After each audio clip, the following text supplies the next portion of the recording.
Welcome to whistle.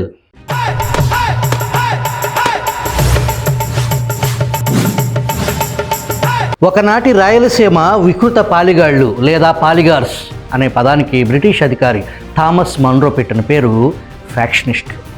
ఆనాటి పాలిగాళ్లను మరిపించే పాలన జగన్ జమానా.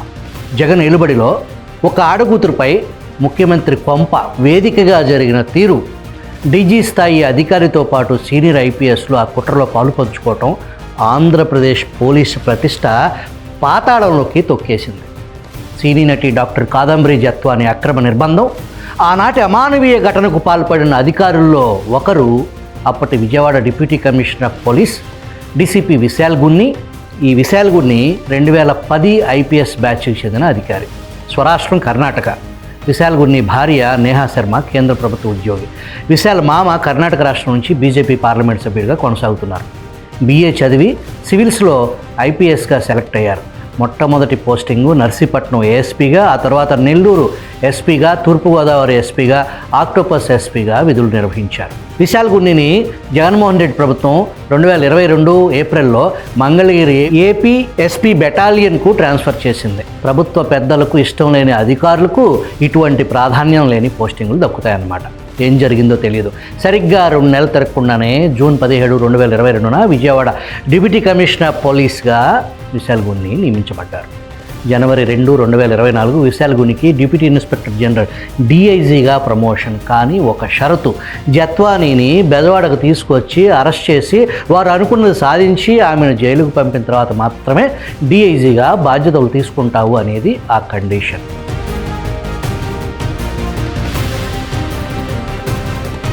ఆ కండిషన్ పెట్టింది ఈ కేసులో అరెస్ట్ అయిన పిఎస్ఆర్ ఆంజనేయులు. విశాల్ గున్నిని, కాంతి రాణాను ఉండపాలన తాడేపల్లి ప్యాలెస్ పిలిపించి ఈ టాస్క్ అప్ చెప్పారు పిఎస్ఆర్. మరో అధికారి నాటి విజయవాడ పోలీస్ కమిషనర్ తాతా కాంతి రాణా. తాతా రాణా 2004 ఐపీఎస్ బ్యాచ్కి చెందిన అధికారి. మీడియాలో కాంతి రాణా టాటా అని రాస్తూ ఉంటారు. ఇంగ్లీష్ లెటర్స్ టీఏను టాటా అని రాస్తూ ఉంటారు. నిజానికి అది తాత. ప్రకాశం జిల్లా చీరాల ప్రాంతానికి చెందిన వ్యక్తి తాతా కాంతి రాణా. తనని మొదటి పోస్ట్ నర్సీపట్నం ఎస్పీ, తర్వాత చిత్తూరు ఎస్పీగా, గతంలో ఇదే విజయవాడకు ట్రాఫిక్ డీసీపీగా, లా అండ్ ఆర్డర్ డీసీపీగా పనిచేశారు. డిసెంబర్ 8, 2021 విజయవాడ పోలీస్ కమిషనర్గా జగన్ ప్రభుత్వం నియమించింది. అతని భార్య మంజుల ఇండియన్ రెవెన్యూ సర్వీస్ అధికారి. గతంలో తిరుపతి సెంట్రల్ ఎక్సైజ్ డిప్యూటీ కమిషనర్గా పనిచేశారు. ఆమె స్వస్థలం కర్ణాటకలోని హుగ్లీ. జోగి రమేష్కు జాన్ జిగిడి దోస్త్ తాతా కాంతి రాణా అని అంటారు. వీరి గాఢ స్నేహానికి వీరిరువురి కులం ఒకటి కావటం అనేది కింది స్థాయి సిబ్బంది చెవులు కొరుక్కుంటారు.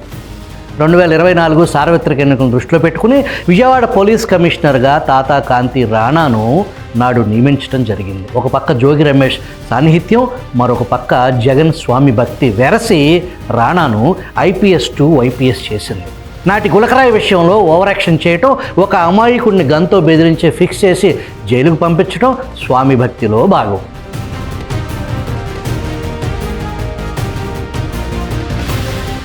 అసలు శిశులు జగన్ భక్తుడు మరొక అధికారి. వీళ్ళందరి boss Pendyala Sitaramanjaneyulu. 1992 IPS batch అధికారి. ఇతని గురించి చెప్పుకోవటానికి ఇక్కడ సమయం సరిపోదు. గతంలో పిఎస్ఆర్ ఆంజనేయులపై అనేక లైంగిక వేధింపులు, సివిల్ పంచాయతీ సెటిల్మెంట్లు ఆరోపణలు ఉన్నాయి. కర్నూలు రోటరీ ఇంటర్నేషనల్ మహిళను పిఎస్ఆర్ లైంగికంగా వేధించాడనే ఫిర్యాదులు ఉన్నాయి. గుంటూరు ఎస్పీగా పనిచేస్తున్నప్పుడు ఒక యువకుడిని కొడితే అతను బ్రెయిన్లో బ్లడ్ క్లాట్ అయ్యి చనిపోయాడు. 2 యువకులు ఆత్మహత్యకు పాల్పడ్డారు.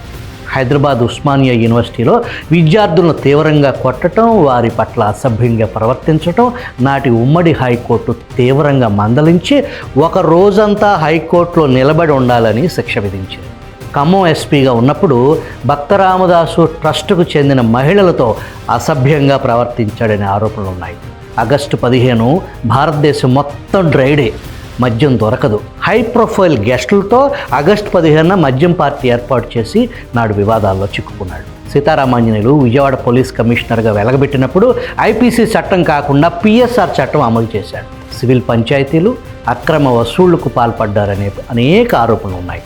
అదే సమయంలో ఒక మహిళా డాక్టర్ మంజు భార్గవిని వేధించాడని అప్పట్లో ఎఫ్ఐఆర్ రిజిస్టర్ అయ్యింది.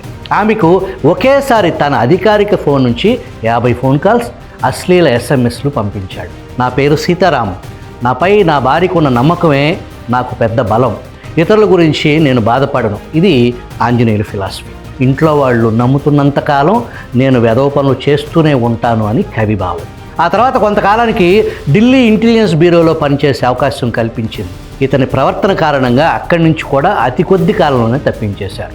ఆ తర్వాత బోర్డర్ సెక్యూరిటీ ఫోర్స్ BSF ఐజీగా విధులు నిర్వహిస్తూ ఉండగా 2019లో జగన్ ప్రభుత్వం ఏర్పాటు చేయగానే కేంద్ర సర్వీస్ నుంచి మెరుపు వేగంతో ఆంధ్రప్రదేశ్ ట్రాన్స్పోర్ట్ కమిషనర్గా జగన్మోహన్ రెడ్డి ఏరి కోరి PSR ఆంజనేయులను నియమించారు.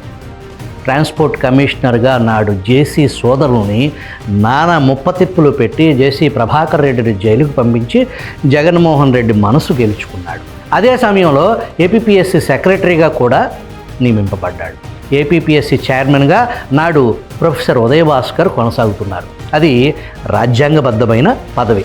గవర్నర్, రాష్ట్రపతి ఇన్వాల్వ్మెంట్తో ఆ నియామకం ఉంటుంది. అతని చేత బలవంతంగా రాజీనామా చేయించాలని ఉదయభాస్కర్ను ఎన్ని రకాలుగా బెదిరించాలో అన్ని రకాలుగా బెదిరించాడు. PSR ఆంజనేయులు అచ్చెన్నాయుడిని అరెస్టు చేయించిన విషయంలో కూడా కీలక పాత్ర పోషించాడు. జగన్ మనసు గెలుచుకున్న PSR ఆంజనేయులు ఇంటెలిజెన్స్ డీజీగా జగన్మోహన్ రెడ్డికి కళ్ళు, చెవులు, ముక్కు అన్నీ తానే అయ్యి పనిచేయటం ప్రారంభించాడు. చంద్రబాబును జైలుకు పంపించడానికి నమోదు చేసిన inner ring road skill development కేసులో అనేక మంది అధికారులను బెదిరించి బలవంతంగా కంప్లైంట్ ఇచ్చేటట్లు చేసి చంద్రబాబును జైలుకు పంపించడంలో PSR ఆంజనేయులు ప్రధాన పాత్ర పోషించారు. నారా లోకేష్ కూడా స్కిల్ డెవలప్మెంట్ కేసులు ఇరికించడానికి నారా లోకేష్ మిత్రుడు కిలార్ రాజేష్ను స్వయంగా బెదిరించటం, లోకేష్ పేరు చెప్పమని వేధించటం ఆనాడు జరిగింది.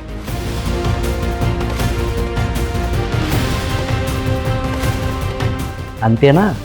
జగన్ కళ్ళల్లో ఆనందం చూడటానికి హెరిటేజ్ కంపెనీ అక్రమాలంటూ చంద్రబాబు సతీమణి భువనేశ్వరి, లోకేష్ శ్రీమతి బ్రాహ్మణిని కూడా ఈ కేసులో ఇరికించడానికి శత విధాల ప్రయత్నం చేసిన స్వామి భక్తుడు, ఈ వీర ఆంజనేయ భక్తుడు జగన్ భక్తుడు.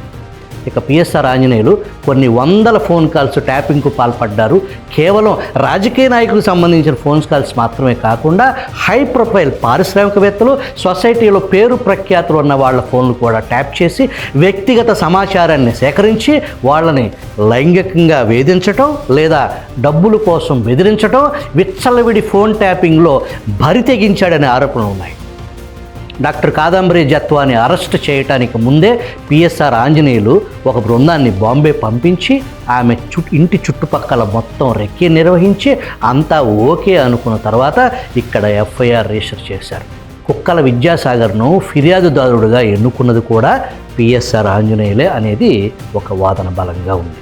దానికి కారణం ఆంజనేయులు ఫోన్ ట్యాపింగ్ కింగ్ అనే ఆరోపణ ఎలాగూ ఉంది కదా. నాటి DGP కసిరెడ్డి రాజేంద్రనాథ్ రెడ్డి కాంతి రాణాతో గో అహెడ్ అని అన్నారని ఆమె బాంబే నుంచి ఆమె కుటుంబాన్ని ఇక్కడ తీసుకురావటం, ఇబ్రహీంపట్నం VTPS గెస్ట్ హౌస్లో నిర్బంధించడం, బెదిరించడం, జైలుకు పంపించడం, శానిటరీ నాప్కిన్స్ కూడా ఆమెకు అనుమతించకుండా వేధించడం, 42 రోజుల పాటు ఆమెను జైలు పాలు చేయటం మీకు తెలిసిన విషయాలు. జగన్మోహన్ రెడ్డి శ్రీమతి భారతిరెడ్డి నడిపే సాక్షి పత్రిక సాక్షి టీవీలో ఒక ఆడగూతురుపై రాయకూడని భాషలో ఆమె క్యారెక్టర్ అసాసినేషన్కు పాల్పడుతూ అత్యంత అమానవీయంగా కాదంబరి ఒక బజారు మనిషి అని చిత్రీకరించడానికి భారతిరెడ్డి పడే తాపత్రయం అంతా ఇంత కాదు. అధికారులు తప్పు చేసినట్టు తేలితే వాళ్ళు జైలుకు పోతారు. భారతిరెడ్డికి ఎందుకంత బాధ? ఒక ఆడగూతురిపై భారతిరెడ్డికి ఎందుకంత కడుపుమంట? ఒక అమ్మాయి నాకు అన్యాయం జరిగింది అని రోధిస్తుంది. నిజం నిగ్గు తేలాల్సి ఉంది. విచారణ మొదలు పెట్టడానికి ముందే మాయలేడి, హనీ ట్రాప్, వలపు వల ఈ పదాలు వాడాల్సిన అవసరం భారతిరెడ్డి పత్రికకు ఎందుకు వచ్చింది? మనం ఇంతకుముందు చెప్పుకున్న అధికారులకు సాక్షి పత్రికకు ఏంటి సంబంధం? నిందితులను కాపాడటానికి సాక్షి యజమాని అంతలా ఎందుకు తాపత్రయపడుతున్నారు అంటే, అధికారులు అదుపులో తీసుకుని విచారిస్తే తీగలాగితే డొంక కదిలినట్టు నాటి పాలేరు సజ్జల మీదుగా తాడేపల్లి ప్యాలెస్లో శ్రీమతి భారతి భర్తను ఈ కేసు తాకే పరిస్థితి ఉన్న వాస్తవాన్ని గ్రహించి సాక్షి ఇంతలాగా దిగజారిన రాతలకు పాల్పడుతుంది. శ్రీమతి భారతి ఒక మహిళగా మరో 2 ఆడపిల్లలకు తల్లి అయి ఉండి ఇటువంటి రాతలా? వైఎస్ షర్మిల కాంగ్రెస్ పార్టీలో చేరటం కారణంగా ఆమె పుట్టుక మీద అసభ్యంగా విరుచుకుపడటం, శ్రీమతి విజయలక్ష్మి శీలాన్ని శంకించిన నీచుల నుంచి ఇంతకంటే ఏం ఆశిద్దాం? రాజశేఖర రెడ్డి నాకు మిత్రులు. గతంలో ఒకసారి నేను హైదరాబాద్లో రాజశేఖర రెడ్డిని కలిసినప్పుడు నా కుమారుడికి వ్యాపారం మెళుకువలు నేర్పించండి అని అప్పట్లో 15 సంవత్సరాల క్రితం నన్ను రాజశేఖర రెడ్డి కోరారు. అప్పుడు జగన్ యువకుడు అని కడప స్టీల్ ప్లాంట్ ఉత్తుత్తి ఉక్కు కర్మాగారం ఓపెనింగ్ సభలో సజ్జన్ జిందాల్ స్వయంగా సెలవిచ్చారు. ఆ రోజుల్లో జగన్ ముంబై వచ్చి జిందాల్ను తన ఆఫీసులో కలిశారని కూడా బహిరంగ సభలో చెప్పాడు. జిందాల్ ఏమన్నాడో ఒకసారి వినండి. Last time when I was with him, we were having lunch together, and Jagan Mohan ji told me that how he is transforming the state. We spent, I remember 1.5 hours together that day because he was very busy, so he had to go. 1.5 hour, 1 hour 25 minutes.